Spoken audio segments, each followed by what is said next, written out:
Everybody is clearing the runway for Taylor Swift next week and releasing this week. I am talking everybody in pop has released music. Olivia Dean, Zara Larsson, Doja Cat, even Mariah Carey's popped out for a go. And we are going to talk about it all today on this week's episode of Bop or Flop. Maybe the biggest Bop or Flop week ever. Maybe.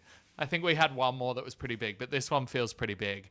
I've got Jono here to help me go through all of it, and I am Sam, also known as Pop Sam Cam. Hi, Jono. How are you? Good. Was that clearing the runway joke for Taylor about her flying in next week, or was that accidental? I didn't think about that, but yes, in hindsight, it was a subconscious joke about her private jet usage. She'll release a deluxe and it will have Big Jet Plane or whatever by that Aussie brother and sister duo. I can't remember what they're called. The life of a private jet girl. She really should have a song that's like called Taylor Air or something where she really buys into it. Yeah. I like to fly around on my private jet. We're going to talk a lot about Taylor next week, obviously. In fact, we'll probably just talk about Taylor next week because at this rate, nobody's going to have any music left to release because they've all cleared. They've all just purged everything this week so they don't feel the urge to drop anything the same week as Taylor Swift, who is famously the music industry. But we've got so much to get through. Just quickly, in terms of the albums, what have you listened to so far? I've listened to Doja, I've listened to Olivia Dean, and I've listened to, I was about to say Ava Max, Zara Larsson. Whoop! I think we can discuss on this podcast the difference between those two now, potentially, but similar worlds. I have also listened to those three, and I started on Mariah Carey, but I haven't got through it fully. Although I think that she has some kind of eye condition or something that she refers to in one of the songs, which may like give us some reasoning for why she walks around the stage at such a glacial pace. In the final song, she refers to something, and I'm not sure if it's metaphorical or not, but it says that maybe she has some kind of medical condition. But maybe I'm reading into that too much. Not Mariah. Oh, okay. Not Mariah, untouchable. Anyway, we'll get to that. First up, if you like this podcast, you should follow and subscribe to it. If you were confused by a Bop or Flop episode going up yesterday, it's because it was a throwback Bop or Flop episode, which I feel like we need to do one together. Where we bring back songs from the past. But if you have any suggestions for songs you would like to bring back from the past and put in a throwback Bop or Flop episode, you can DM me or reach us on our email address that I can't remember, but I think it's in the show notes. I haven't checked it for weeks, so I will check it after this. The backlog of emails being like, take this video down. You're like, yeah. Yeah. Cease and desists from Taylor Swift for jet jokes. Yeah. You're reading your emails as quick as Mariah's moving around the stage, so Tip for tat. Very good. That's a good segue, but it's not the first one we're discussing. Let's start this week's Bop or Flop with Gorgeous by Doja Cat. This is off her new album called V. A lot of people in the comments were saying I was pronouncing it incorrectly. Americans saying it's pronounced Vi.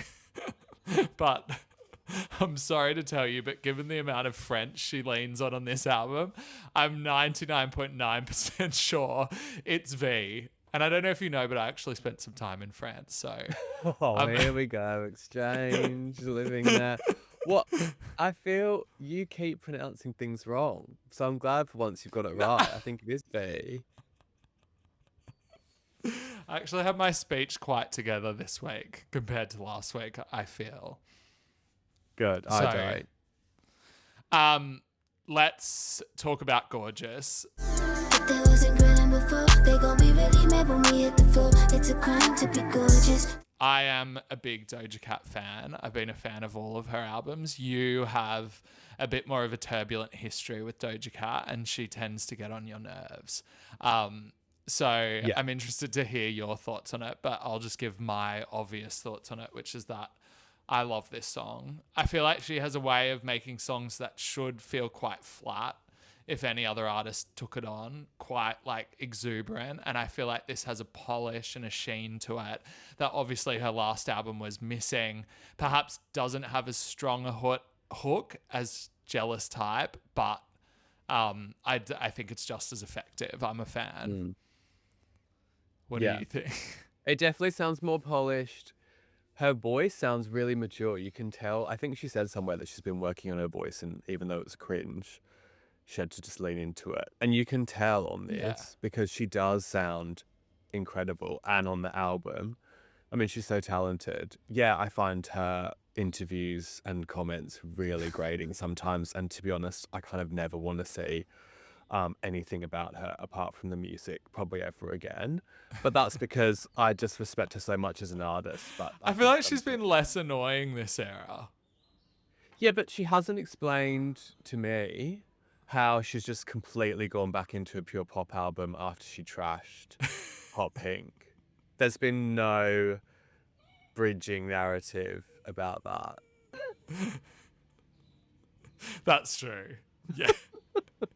Like, she just completely was like, I hate pop. Like, that was just purely to get sales and money. And then now has gone completely back into a pure pop album that she says. Well, she's she a rap did artist. explain it. She did say that Scarlett was a fart. So what more do you want? Don't talk about your previous albums negatively, challenge is all I want. No, literally, I agree with that. The thing that I don't get is how these artists can't speak about it in the sense that, like, that's where I was at that point in my life, and I wouldn't make that record now, but I'm still proud of what I made at that time. Like, yeah, exactly. I don't think I like a lot of things that I made 5 years ago, but, like, I'm not going to trash it. Well, maybe I would trash it, but, you know, it's like, it's a fragment in time. I don't think you need to be so down on things you've made in the past that were successful and near and dear to fans. Well, I think it also is just total disregard for your fans. You can say that in private to people, but, like, you're totally trashing what your fans related to and kind of supported you on. Anyway, other You've artists have done it. essentially It's not sold just them a Doja. faulty product. Like, you should be recalling the vinyl if you feel that way about it. That's the thing. Like, It felt like saying she scammed you, and I'm like, that's nothing to be proud of. That's actually embarrassing. Yeah, I do agree with that. But yeah, this is definitely a bop for me. One of the strongest of the week. Me too. I think the album's definitely a grower, though. I don't think this album's going to do big numbers. I think it's more of a Sabrina album. It's definitely a grower for sure. Yeah. It's like not. I was expecting like Planet Her hit after hit after hit, and it's not. And I'm kind of relieved by that because I actually think there's a lot to dig into here and like learn to love. But yeah, it's definitely not in your face hit after hit. Also, I should say, sorry, I think there's a No, go. I should say that she's not the only artist who trashes her previous music, so I just don't want to be not unfairly just saying that about her. I also said that when Charlie said it about Crash as well. So anyone who says it, I'm furious with. I want Taylor Swift to come out and be like, what the fuck was I thinking during Folklore? Like, girl, get out of the woods. Once I got back on my private jet, I was like, I'm never doing that shit again. Aaron Destiny, you're dead to me. I'm never touching grass again. I'm just in the sky forever. I want money, I want Super Bowl trophies, and I want Grammys, and nothing else matters to me. There's nothing like a mad woman. All right. Moving on to Olivia Dean, who has released her album, The Art of Loving. 'Cause I think it's so easy to fall in love. So come give me a call and we'll fall into us. If if you haven't caught up, Olivia Dean is now the biggest artist in the world, seemingly. Man I Need is massive, like huger than I think both of you and I could have thought or hoped for, even though we're huge fans of her. She's released this record. So Easy to Fall in Love is the song. She's actually teamed up on a few of the tracks on the album with Amy Allen and John Ryan, who did the Sabrina Carpenter album with Jack Antonoff as well, which I think is interesting. Like, given they were putting that kind of investment into her, it's clear that they were really hoping that this record was going to pop, and obviously it has. I mean, I don't really have much more to say about this song other than I just love everything she does, and I could listen to her forever. It's obviously not as big a hit as Man I Need, and why would they try and make a song like compete with that right now? I think this is very purposefully being put out to be like, this is a nice Olivia Dean track, but keep streaming Man I Need. Like, that's the focus. And I think it just works so beautifully into the album, and the album's great. Like, I haven't had enough time to go back twice on it, but I've gone through once and I thought it was like just beautiful. So this is a bop for me. Yeah, I agree. I think it is as good as the first two singles for me. Like, I think it's as strong as Lady Lady. Maybe not definitely. Yeah. Nice to each other. Yeah. Nice to Each Other and Man I Need are probably the two strongest ones. But every song on the album is good. It sounds like Amy Winehouse crossed with Adele, crossed with Diana Ross. I just feel like it is a smash. My friend T, who loves Olivia Dean, was saying, I hope she doesn't mind me saying this, but she feels almost like protective about her, where she's so excited about her success. But it's like, also, you don't want to get her too big where then you can't go to her gigs and stuff. And I wonder what other people feel like that with artists, where you almost get protective over them. Email us and we won't respond what you think about protecting artists that you love. I feel that way with Jessie Nelson.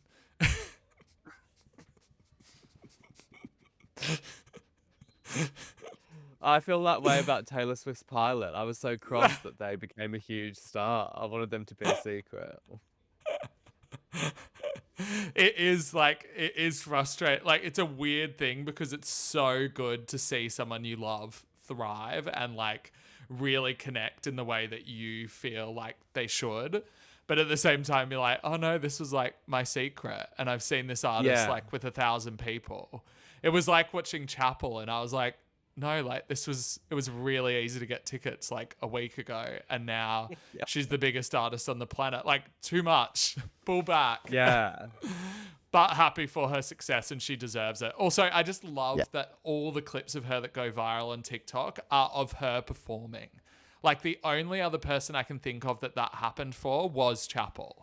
Like, that's how her rise happened, was everybody sharing the videos of her doing the bridge of Good Luck Babe. And it's exactly the same thing with Man I Need. And I think that's so cool. Yeah, that is really true, actually. I haven't thought about that. It is. It's all of her live performances. Yeah. Picking up on your segue that you made before, but we couldn't complete it properly. I don't know if you want to repeat the joke, but the next one is Tate McRae, Tit for Tat. I might love you again. See how I feel now that you're acting like that. I never will last. Now she answered my call. It's till the death. I'm not even about you. Basically, Tate McRae has broken up with the Kid Laroi, allegedly. The Kid Laroi dropped a song a couple weeks ago that seemed to be a diss at Tate, and now Tate has gone back at the Kid Laroi. Obviously, this is very fruitful ground for a pop star. The celebrity breakup record is an important one. Like, you can basically trace it back to everybody from Britney and Justin to, I don't know, help me out with another one, Taylor Swift and any of the people she dated early on. That sounds like I'm being nasty to her. I'm not at all. I think it's absolutely fine to write about who you break up with. But I'm just saying, it's a very good way to promote a pop song. And I think for the most part on this one, Tate kind of does a good job. Like, some of these lines are pretty good. The like back-to-back tit for tat, like pre-chorus sort of bit, I think is really good and feels like a knife going in. My only thing is that I feel like the chorus, given how well she like leads up to it, it kind of falls a little bit flat until she goes into the falsetto head voice bit.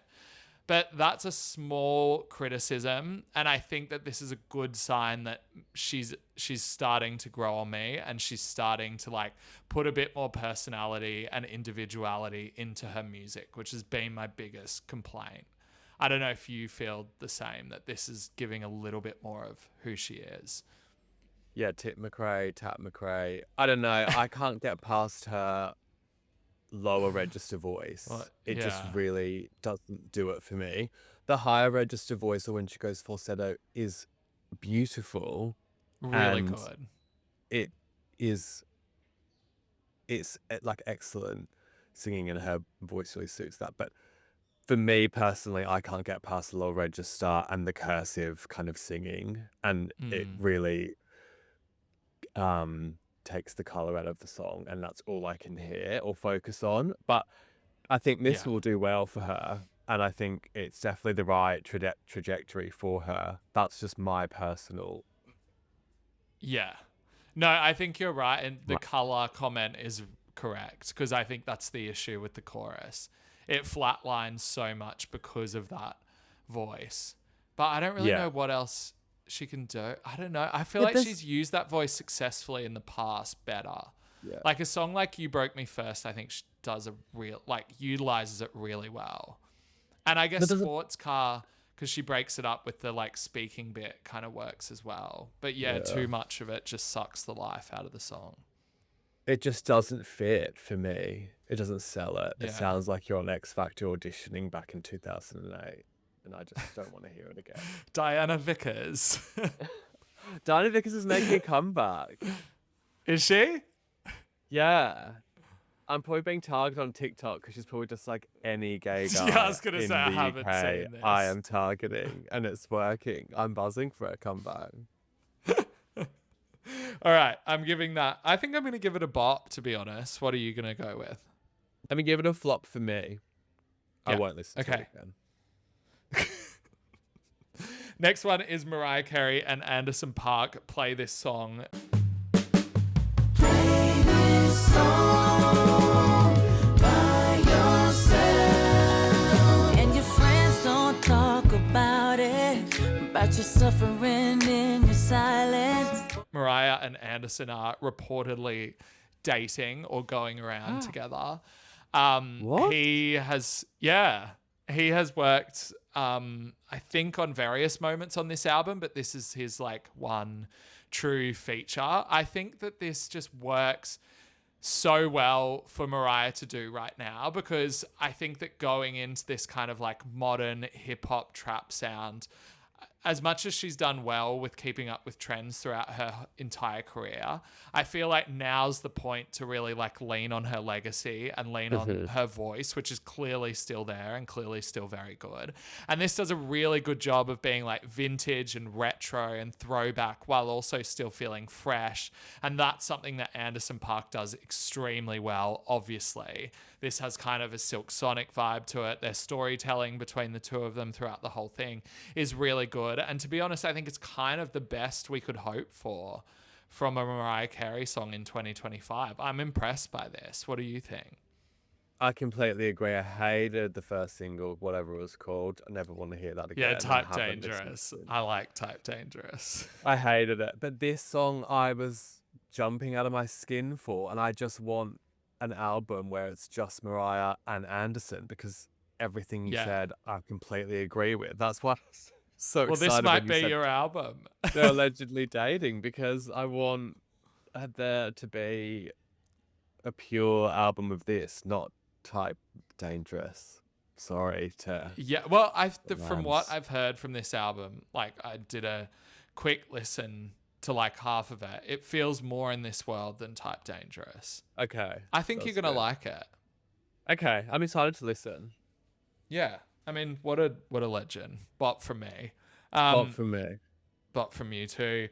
Next one is One of the Greats by Florence and the Machine. But I've really done it this time. This one is all mine. I'll be up there with the men and the 10 other women and 100 greatest records of all time. Do you want to take this one first? I feel like I've been What? Yeah, rabbiting on all about you. Yeah. It's because you're one of the greys. Florence is in her angry, grungy mood. Right, she's mad. There's She's nothing like a mad woman. she's cross. She's really cross. She's glum. She's cross. She's glum. I forgot about glum. Bring glum back. I don't know. These songs aren't hitting for me as much as, you know, her albums like Lungs or How Big, How Blue, How Beautiful. But what I will say is Yeah. Florence is so good at producing a song that matches a feeling. And I really like Yeah. that because I always want to know how a song makes me feel. So if I'm in the angry mood, bit of a tears, bit cross, I will play this. But I don't know if I will play it all the time. But Yeah. the lyrics are so good. Whatever the man lyric is that's going around at the moment is so good. She's such an introvert, and then she comes with these punches in songs, and I'm like, I you know, are and you're like, iconic. also dressed like Bob Dylan in the back of the cab, like delivering a line like that is crazy. Like the Florence and the Machine Bob Dylan diss is not one I was expecting. Let's go back for back. Let's go tit for tat. Bob Dylan, what do you think about this? I feel exactly the same. And what I feel about these two songs is that actually I feel like I'm going to need to listen to the album to really sink into these, because this isn't a single at all. I understand why she needed to put this out, because I do think it's kind of a mission statement for what she's trying to do. And the lyrics are exceptional. The vocals are exceptional. Yeah. The melody just doesn't have anything to latch onto. And I think it needs to be bookended by two maybe more dynamic moments to feel the potency of what it's trying to do.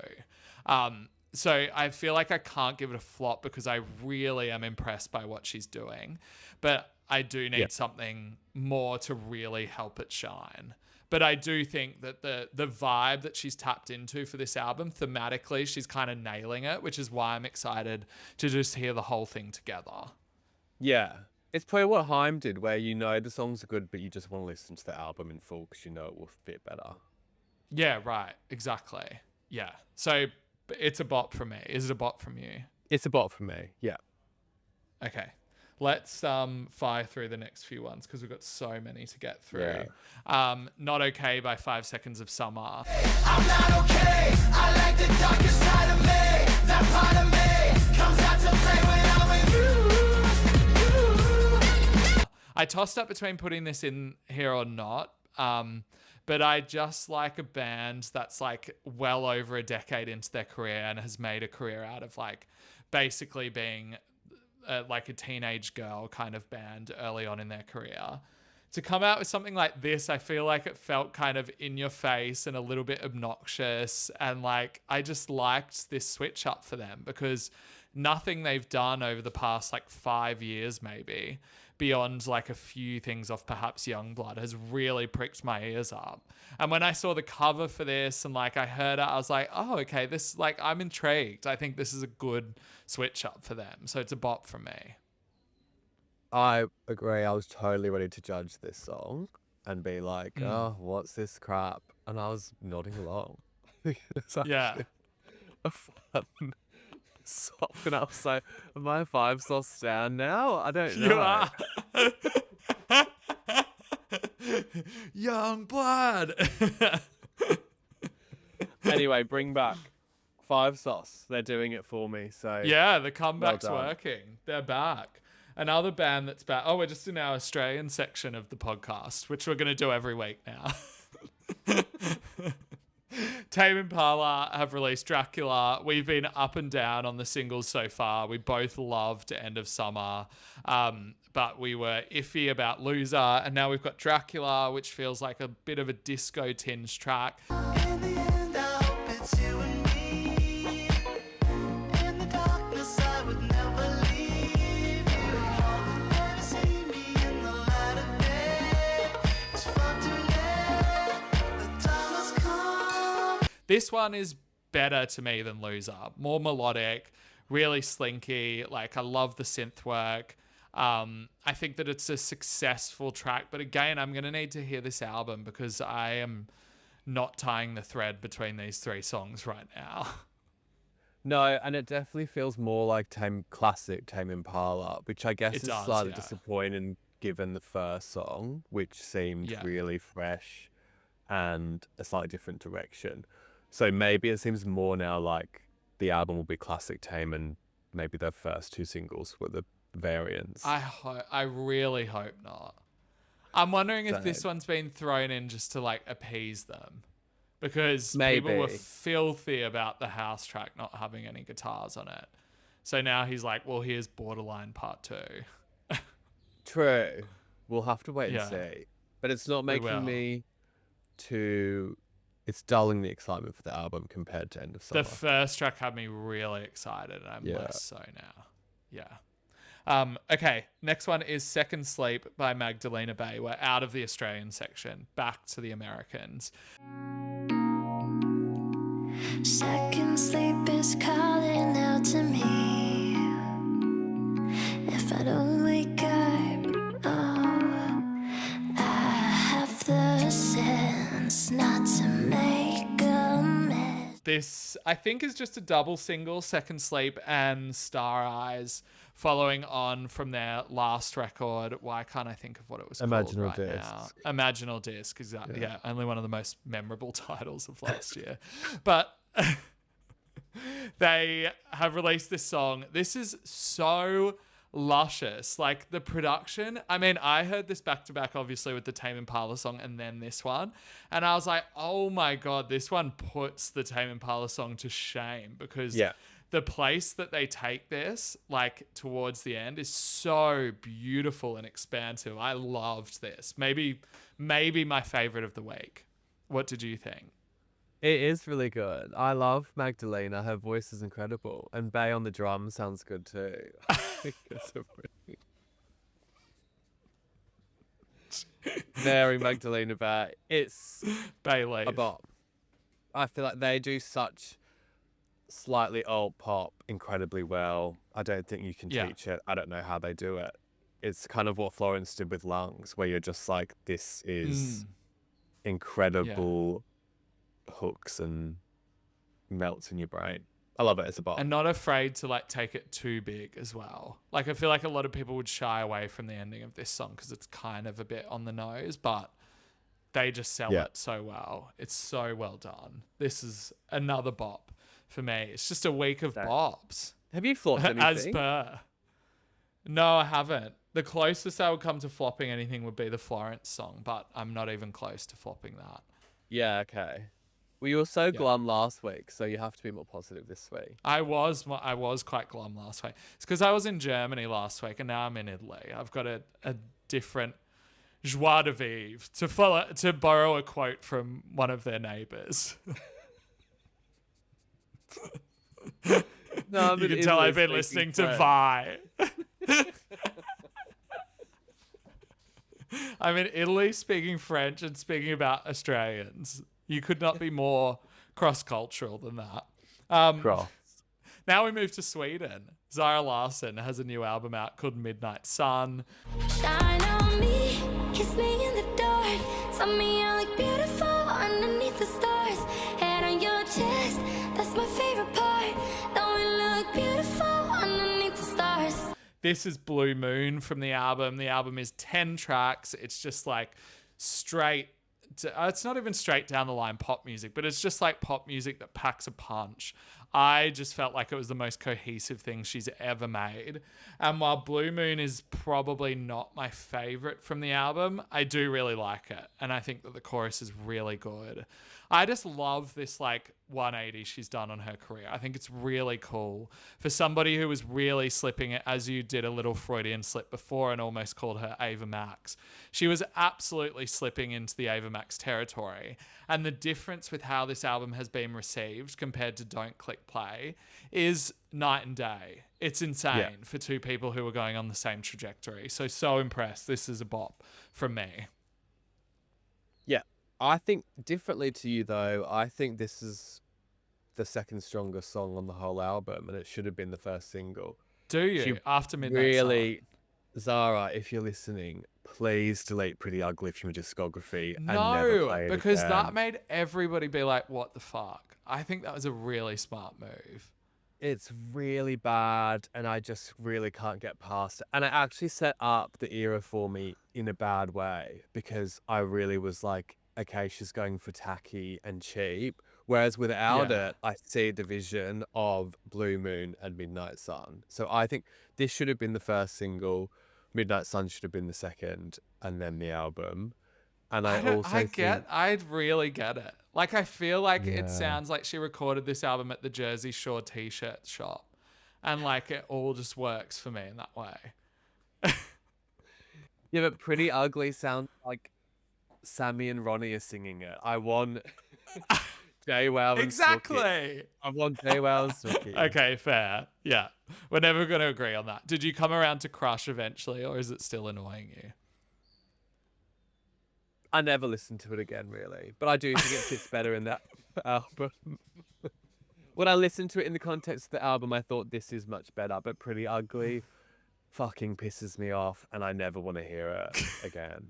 I might create a playlist of the album just without it, so I don't have to. Just 9 songs. 9 Yeah. songs, exactly. Okay. All right. Well, we differ on this. This album doesn't really have a pass for me, but this is down the lower end of it. It's funny. We've received this album so differently. I You and can't believe you're saying this about Blue Moon and defending Pretty Ugly. I've never been so... I'm not putting Pretty Ugly above Blue Moon. Pretty Ugly's definitely the worst track on the album. I just agree with it at being the first single. It's the gnarly Why moment. would you put the worst track on the album as the first single? Well, Taylor Swift's made an entire career out of doing that.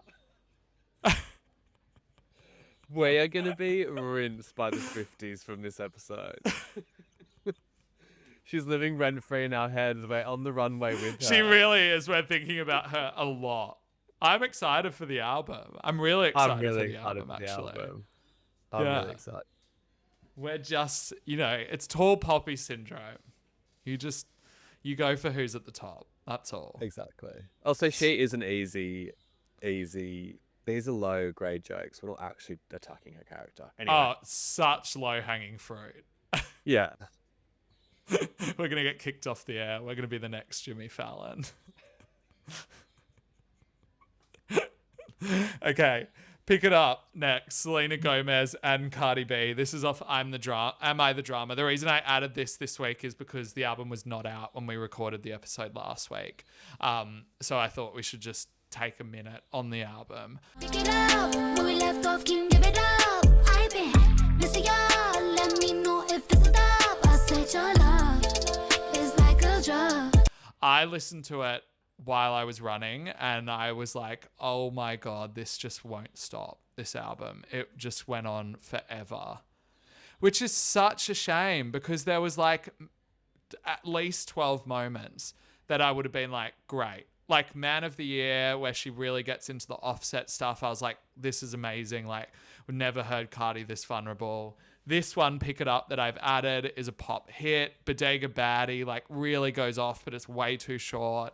Like, it's so frustrating because Invasion of Privacy was so good because it was so just like wall-to-wall hits and you didn't even have a moment to think before the thing was over. This one, I was like, by WAP, I was like, oh my God, I feel like she's really given us 3 albums in one and 2 of them needed to go. So Do you think she had to, though? much.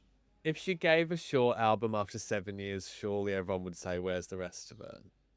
But give 12 tracks and then you can put up 6 songs on your website as a digital download. Like, True. just frame the album differently is what I'm saying. And I'm not saying get rid of WAP and Up. Keep WAP and Up because like I was so happy to hear them at the end after trudging through that final bit of it. I felt like I'd done the bloody like Kokoda Trail or something. Cardi B Trail.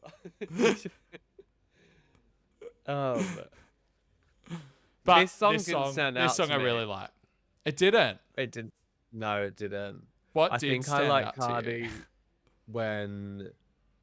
when she's in that element of really upbeat tempo upbeat songs. Like I Like It Like That, and there are a few songs on the album which do sound like that, and you can tell that Yeah. they were leaning into that. Yeah. It's definitely a bloated album. I think this song's good, but there's nothing to write home about. And I think lots of people are like, this is the hit, and I'm not sure it actually is. But I think Cardi can sell anything. She sold the album for me to listen. So and it's definitely well. way better than I thought it was going to be, because The album is good. Like, the album it is good. There's enough there to make it good. There's enough there to make it potentially really good. It's Yeah. just too long. It is too long. This is a bop for me. I'm assuming it's a flop for you. I think I am going to flop it. It's not a bad song, but it's not a standout. Sorry. Okay. Next up, we have First Original Thought, which is by an artist called Alessie Rose. Some of you might not be familiar with Alessi's work, but she's kind of been building as a new pop artist. I think she's potentially Canadian, maybe American, maybe neither. But this song is her new single after an EP that came out earlier in the year. And I just gravitated towards this because I felt like her delivery was really fun. Finally, you had your first original thought, and it hit you like a freight train. God, it must be hard. The song itself is like kind of an espresso sort of vibe, could just really pass by at the hands of anybody else. But I thought she brought personality to it and made my ears prick up. So I was a fan of this. Yeah, speaking of prick, I think this is a good song too. If you're a pop fan, I thought you were stan- going to rinse it. No. If you're a pop stan, you're going to love this song, I think. Yeah. If there's a playlist called Obsessed that Harry really likes, and I just know this is going to feature on that playlist. It's just classic kind of gay bangers. I've never So, seen Obsessed. I want to see what's on Obsessed. Yeah, have a look. It's Mariah Carey Obsessed and Addison Rae exactly Obsessed what you comes think up it would straight away. be. Okay, yeah. Hot and Sexy Zara Larsson, Slater, Maud Latour, Demi Lovato, Here All Night. Yeah. Yeah. Madison Beer, Yes Baby. All the songs that have pissed me off over the last few weeks. I think this song will go into that playlist because it's just You're totally the right. gays. But that's a bop for okay. me. Next up is Cheap Hotel by FKA Twigs. Eusexual is one of my favorite albums of the year, which you would have known if our lost episode of the best albums of the year ever made the light of day, but it didn't. She is now releasing Eusexual Afterglow, and the vibe of it is kind of like the music that would soundtrack your walk home from the rave or the afters, which I think is really interesting and like almost something that the Brat Remix album did as well, which pondered like the come down.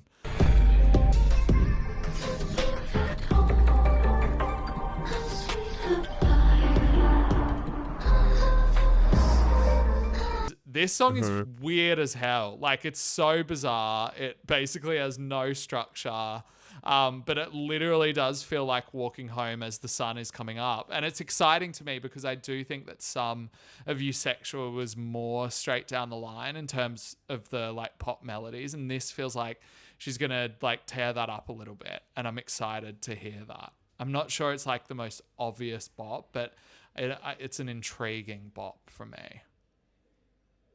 Yeah, definitely. This is a grime song for me that FKA Twigs has done.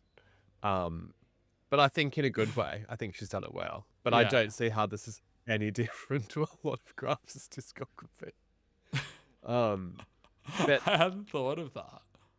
it's much better than the... What did she release? Did she release like a deluxe song or two deluxe songs? Perfectly.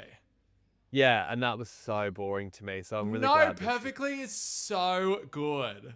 I'm not getting into this again. We just disagree. It was so a cutting. Perfectly floor is song. so good. I feel like calling up You our other saying friend perfectly Nick so right good now isn't to changing my offset mind. that. When I see you in a week's time, I'm just going to play it on repeat. I'm just going to hold my speaker near you the entire time. Well, that's fine. You're like, Play don't that come. and Pretty Ugly, and I'll just leave the room. Harry will love it. I don't do All right, obsessed playlist. fine. At least we both agree on that one. Yeah, this one's good. finally, we're ending it up with Perrie, who's released her album Perrie, and the single that we're talking about is called Rocket Scientist. I can't act like it's okay. There's no more home inside this place. It doesn't take a rocket scientist. The reason we're talking about Perrie is because we've gotten some shit for talking about Jade and not so much talking about Perrie and Leanne. I think there's an obvious reason for that, in that maybe not so much for Leanne, but Perrie I don't think she's found her way, to be honest. I don't think that the sound has been exciting enough. And I think there's been moments where I've been like, okay, this works for her. But other than that, it feels like throwing a lot of stuff at the wall that has not really worked for me. She's also said that she doesn't have an A&R right now, which I'm like, maybe that could have helped. Yeah. I think her label didn't give it to her. Is that why? I think she was like, I'll do it because they're not going to give it to me. Maybe That's I'm misinterpreting. insane. Because she has a great voice. She's obviously has a great platform coming from Little Mix. I think that she's had moments that have actually been really good. Like going back on it, Forget About Us, I think works really well for her as a single. And there's a big lane for that kind of like big voice to Ed Sheeran co-write music. But like this, I don't know. This song, like I can't even remember it really, to be honest. How did you feel about it? She does seem she's a really good vocalist, and I'd be surprised if she doesn't make it in America, because she does seem like that American kind of archetype, I guess. But it feels like she's going for a Kelly Clarkson vibe, and I just don't think the execution is there. But I do think it's just maybe a springboard for the next album will be a much clearer vision of who she is and executed better, because she's got the chops. They all do, obviously. But I don't know. I'm not as excited about it. And Forget About Us isn't a bad song at all. I think it did quite well, didn't it? It did actually do quite well. And she should have kind of continued with it. I think she started to confuse people then when she did the disco-y one, Tears. Then there were a few like Lucy's that just kind of fell out of the air. And then she kind of got it back with that You Go Your Way song. And then I don't know what this is. Lucy's. I don't know why that really tickles me. I think that maybe like a really, really, really good ballad is what she might be missing as a single. Because it that might be on song, the album. there was the last one, like I think it was Miss You, that was pretty good, like was really showed off her vocal chops. But a single that was like really strong, I think maybe it's missing. Also, just put out the Jessie diss as a single, because people will at least be interested in that. Yeah, no, true. With the whole, it just feels like she's using, and she's probably not doing this, but it feels like she's using writers from Kelly Clarkson and Katy Perry but they feel like B cuts or B sides from those kinds of albums rather than the bigger songs. I just think she needs the bigger. And like you were saying, like Kelly Clarkson could do an incredible ballad. Perrie could do the exact same. She's more than capable of that. So rooting for Perrie, but maybe not this song. We'll see what the album's like, I guess, as well. I think that a lot of people could actually learn from what Doja Cat, Olivia Dean, and Zara Larsson have done this week, which is like have a really, really clear idea of a singular sound and know the entire aesthetic that goes with that. Like, it's very clear from Midnight Sun that she was like, okay, this is it. This is what the album's going to look like. This is who I want to be involved with. And the same with Olivia Dean and obviously Doja Cat with the 80s thing. Like, just give us a clear vision. Even Jade's album, that was like a bit all over the place genre-wise. It was very clear what the theme was and what the whole world looked like. And I just think that people could do with just like writing a page on what the album should feel like. Whereas I don't think that happened here. Yeah, I agree. But I think she's got it in her.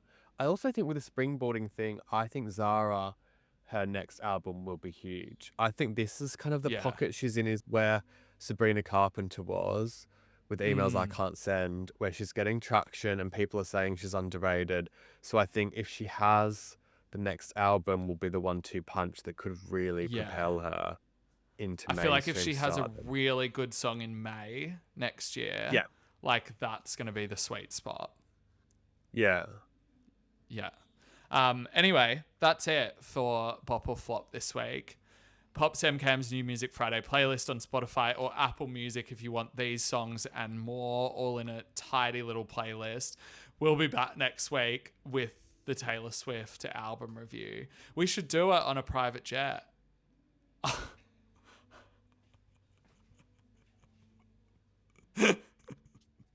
I'm going to turn up in a pilot's cap and just be like, hiya, it's me. The budget for the Pop Pod just soared. But we will be back to talk about that album. I'm like super excited to hear it. Really, really excited to hear what her and Max have cooked up, and Shellback as well. So Same. yeah, see you next Friday, I guess. If you don't like us talking about Taylor music, but also making sly digs or jokes, then maybe don't listen because we'll probably piss you off. Well, don't say that because it. My most listened to episode is the Taylor Swift ranking video, so I feel like there's some Swifties here. You know No, what? I'm not I saying actually feel like Swiftie. I could kick it with a Swiftie, you know? I think I've got enough knowledge of Taylor Swift albums to have a Yeah, chat. no. Sam, I'm not saying for Swifties to not listen. I'm saying for extremist Swifties not to listen because they can't handle any Okay. joke or mild comment. Yeah. So extremists be gone. Everyone else, tune in. The Taylor terrorists, please don't tune in.